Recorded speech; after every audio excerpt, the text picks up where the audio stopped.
তুমি সিগারেট খাও? জি খাই তো। কেন খাও?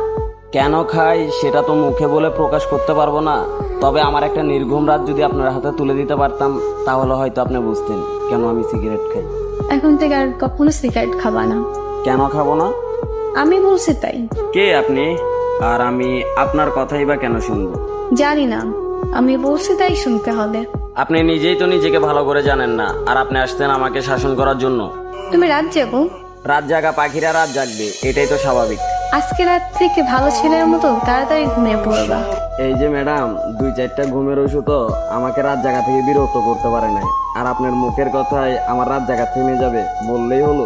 জি বললেই হবে। মুখের ওপর কথা বলবা, একদম মেরে সোজা বানিয়ে ফেলবো। আপনার কথা শুনে মনে হলো আমি একটা খেলার পুতুল, যেরকম নাচাবেন সেরকমই নাচবো। এত অবসল কেন তুমি? নিজেকে অগোছালো করে রাখতে ভালো লাগে তাই। নিজেকে গুছিয়ে রাখতে পারো না? যেখানে নিজের জীবনের প্রতি কোনো মায়া নেই সেখানে আর জীবনটা গুছিয়ে কি করবো? ও আচ্ছা, তুমি এত উৎসুক না কেন? খাওয়া দাওয়া ঠিক মতো করো না? পরিবারের জন্য মাথা ভর্তি টেনশন, প্রিয় মানুষের দেওয়া আঘাত। সকালের খানাটা ঘুমে ঘুমিয়ে চলে যায়, দুপুরের খানাটা বিকাল 5টায়, রাতের খানাটা রাত 3টায়। তাহলে চিন্তা করেন শরীরটার কতটা ভালো থাকবে। এত এলোমেলো হয়েছে কিভাবে? খেলার বয়সে পরিবারের দায়িত্বটা কাঁধে, আর আপনার মতো একটা মেয়ের জন্য নিজের জীবনটা উৎসর্গ করে। ও আচ্ছা, মানুষটা ভুল ছিল তাই ঠকে গেছো? আমি ঠকিনি, আমাকে ইচ্ছা করে ঠকানো হয়েছে। কিন্তু এরকম ভাবে জীবনে চলে না। কাল থেকে সকাল তাড়াতাড়ি উঠবা, খাবার পরে দুপুরে নামাজ পড়া, বাসায় এসে গোসল করবা, দুপুরের খাবার খাবা, আর রাতের খাবার 10টার ভিতর খেয়ে নিবা।